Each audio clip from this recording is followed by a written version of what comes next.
Radio J. L'amour, le corps et nous. Lise Gutman. Radio J.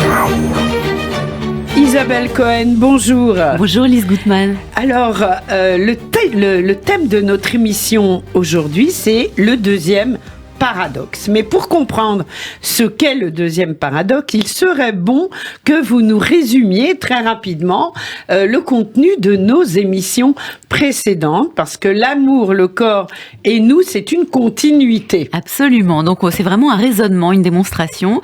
Donc ce qu'on est en train de voir, c'est que le couple est le laboratoire de l'expérience messianique, que le premier paradoxe, c'est qu'en fait la difficulté, c'est pas tellement de donner, mais c'est plutôt d'accepter, c'est-à-dire de recevoir,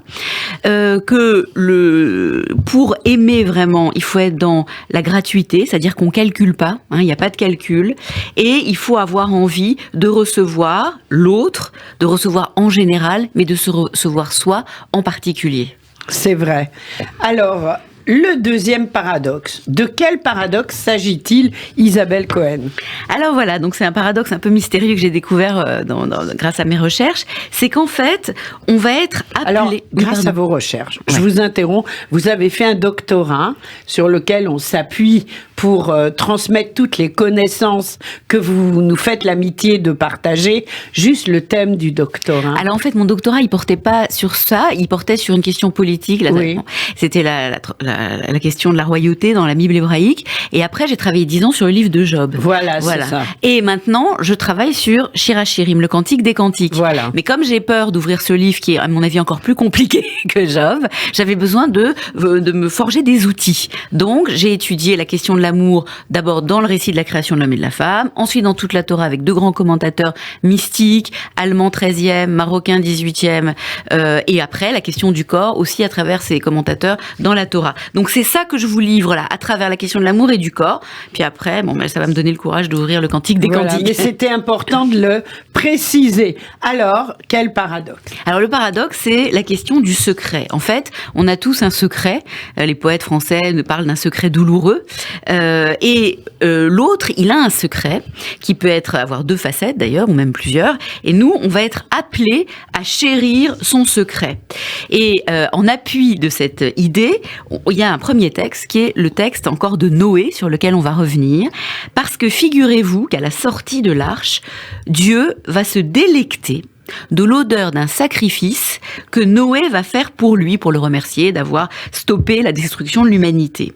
Alors, la bizarrerie, c'est que le sacrifice qui est fait par Noé ressorti à la création divine, c'est-à-dire qu'il va détruire des choses que Dieu a créées, des quadrupèdes, des animaux, etc. Et pourtant, alors que ce sont des choses, des êtres que Dieu a créés, oui. Eh bien, Dieu s'en délecte, pas parce qu'il est content de la destruction, c'est pas du tout ça, mais il agit Dieu comme si il recevait quelque chose qui ne lui appartenait pas déjà. C'est quand même un petit peu bizarre. Oui. Vous voyez, vu qu'il l'a créé. Ben oui, il l'a créé. Noé les lui rend d'une certaine façon sous la forme d'un sacrifice. Ok, on va pas parler de la question du sacrifice, c'est pas ça qui nous intéresse ici. Et puis Dieu, il est tout si je puis dire, tout content parce qu'on lui donne quelque chose, mais qui lui appartient. En première instance. Bon. Mais il en a peut-être pas conscience. Si, quand même. Si, il en a conscience. Et c'est ça qui est intéressant. Et alors, moi, ça m'a semblé extrêmement bizarre. Oui. Et donc, j'ai trouvé, mais c'est ces 2 commentateurs, le marocain Rabbi Chaim Ben Attar du 18e et le Balatourim, l'allemand du 13e siècle, qui m'ont mise sur cette piste. Ils illustrent cette question par un texte du Talmud, dont je vais pas vous donner toutes les références, c'est pas vraiment l'objet. Et voilà l'histoire. Quand un maître de maison, voilà ce que nous dit le Talmud. Aucun rapport avec ce qui se passe avant, après, on a l'impression que ça vient comme ça. Quand un maître de maison se laisse séduire par son propre vin, servi pourtant par son invité, je vous explique après, et voilà, ça veut dire que le maître de maison, alors qu'il n'en a absolument pas besoin, parce qu'en fait, ce vin, voilà, on invite quelqu'un, on met du vin sur la table, et voilà qu'un de nos invités nous sert notre propre vin. D'accord ? Donc voilà, donc c'est mon vin. Et il me sert mon vin. Et le Talmud va dire que le maître de maison, donc moi par exemple en l'occurrence, je vais lui faire un grand sourire, je vais être toute contente. C'est vrai, on va lui faire un sourire, on va être content. Oui, bien sûr. Bon, donc ça veut dire qu'on se laisse charmer par ce qu'on nous présente, alors qu'en fait on n'en a pas besoin, puisque c'est à nous. Bon, donc là déjà c'est un casse-tête qui renvoie un peu au casse-tête précédent. Alors voilà comment moi je l'ai interprété. parce que je savais pas quoi faire. Vous voyez que le judaïsme, il raisonne beaucoup par métaphore. Hein. Alors, je me suis dit, bon, le vin. Alors, qu'est-ce que c'est que le vin? On sait que Rachid, c'était un vigneron, peut-être, etc. Oui, c'est vrai. Ouais. Et puis, c'est important dans la tradition juive, le vin. Absolument, c'est très important. À toutes les grandes occasions, il y a du vin, et puis on bénit le vin, etc. Oui. Alors, vous savez qu'en hébreu, les lettres ont une valeur numérique. Oui. Ça s'appelle la guématria. Et il y a des valeurs numériques qu'on connaît mieux que d'autres, en particulier celle du vin, c'est 70, et 70, c'est aussi la valeur numérique de Sod, le secret. Alors que le vin, c'est Yain. Exactement. Voilà, Yain et Sod, aucun rapport du point de vue des lettres, de la prononciation, mais rapport du point de vue des mathématiques.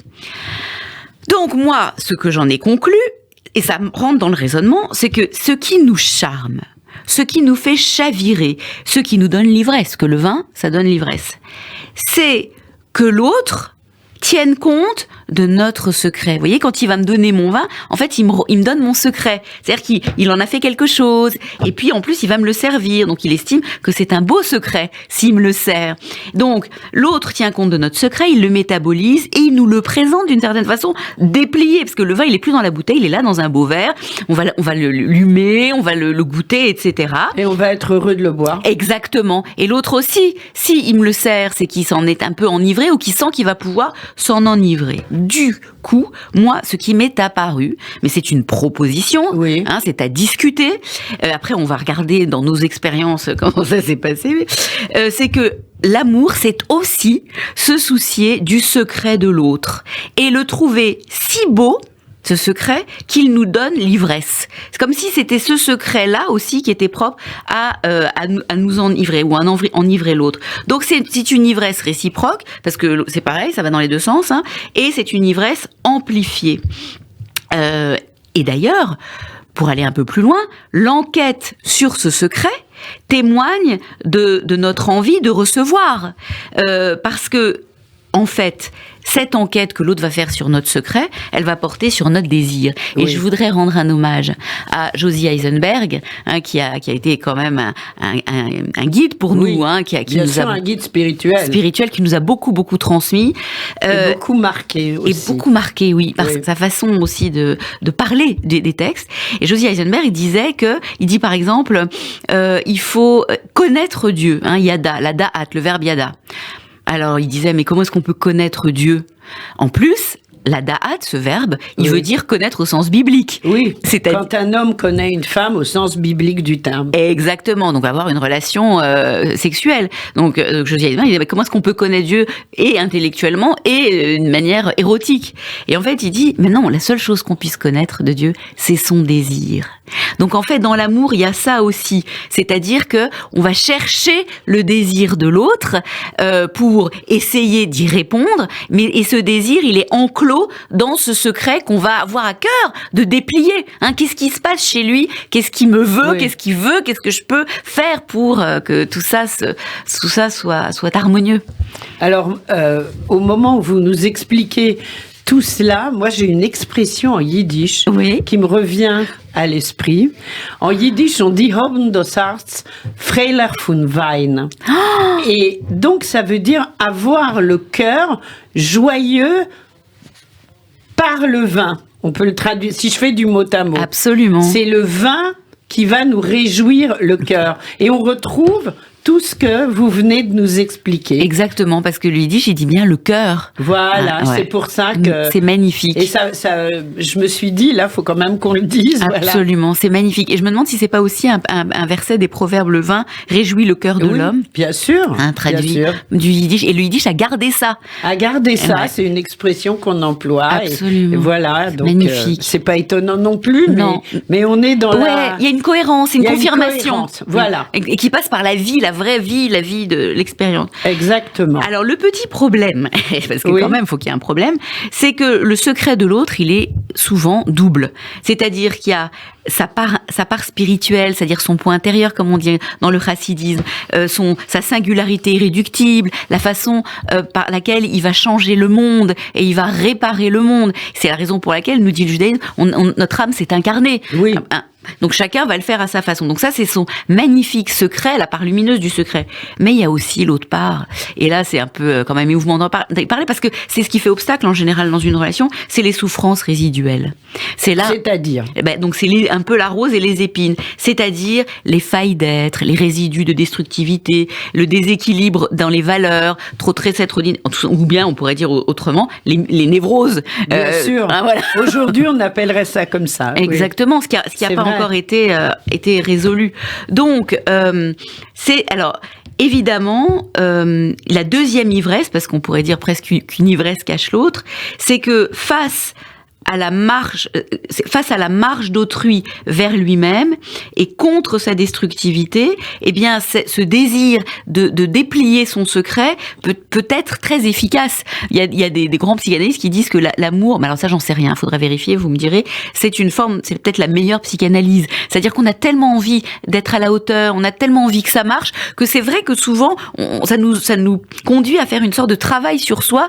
Voilà, on pense que l'autre, en miroir, va nous dire quelque chose qui a probablement un fond de vérité, et donc on est prêt à se retrousser les manches plus peut-être facilement que si quelqu'un d'autre nous le disait.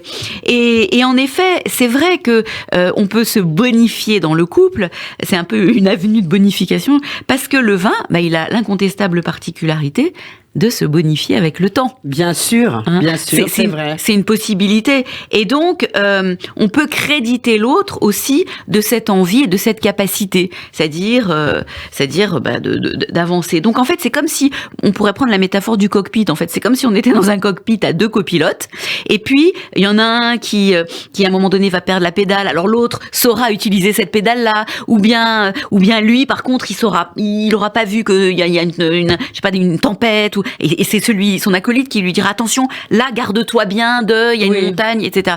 Donc c'est ça aussi un couple, c'est-à-dire c'est vraiment un copilotage vers une destination commune, qui est un idéal, mais qui c'est une très belle image. C'est pas mal. Oui, c'est vrai. Alors, donc, on se bonifie avec le temps, et derrière tout cela, il y a le désir aussi. Mais oui, parce que regardez, comme on a à cœur d'entrer en contact avec le désir de l'autre. Donc, cette ivresse, c'est intéressant quand même de voir que c'est une ivresse qui est de l'ordre de la connaissance. Oui. C'est pas juste le plaisir des sens ou le fait d'être émerveillé, d'être enfin devant la personne qu'on attendait depuis si longtemps. Donc, il y a un deuxième ordre de connaissance qui conditionnerait, selon moi, la consolidation d'un couple après le secret de l'autre. C'est en effet la nécessaire élaboration de ce qu'on pourrait appeler une science du désir. Alors, cette science du désir. Alors pour ça, ça va vous paraître peut-être bizarre, mais il m'a semblé que c'est plus l'épisode de la Tour de Babel qui pouvait nous éclairer. Alors la Tour de Babel, on connaît l'histoire. Donc les humains veulent construire une tour en se regroupant pour arriver jusqu'à Dieu, et puis ils vont mélanger les langues pour en créer une unique, une seule, qui va leur permettre de communiquer. Bon. Alors moi je dois dire que j'ai pas étudié en détail, mais c'est ce que nous disent nos grands commentateurs là, les deux, Rabbi Chaim Ben Attar et le Baal HaTurim, sur l'épisode de la Tour de Babel, parce que c'est vrai. Quel est le véritable problème posé par la Tour de Babel ? Est-ce que c'est pas bien de vouloir parler une même langue ? Au contraire, on se comprend mieux, on va plus vite, c'est merveilleux d'avoir une seule langue commune. Est-ce que, d'autre part, la Tour de Babel, c'est juste une histoire de hauteur de tour qui va narguer la puissance divine, comme si Dieu, il pouvait être incommodé par une tour, comme si même une quelconque tour pouvait l'atteindre. Oui. Bon. Donc, là, moi, c'est vrai que jusqu'à présent, j'avais pas trop bien compris pourquoi tout le monde s'agitait autour de la question de la Tour de Babel. Et ben voilà que nos deux commentateurs, ils nous expliquent qu'en fait, le problème, c'est qu'ils ont voulu se construire une seule ville.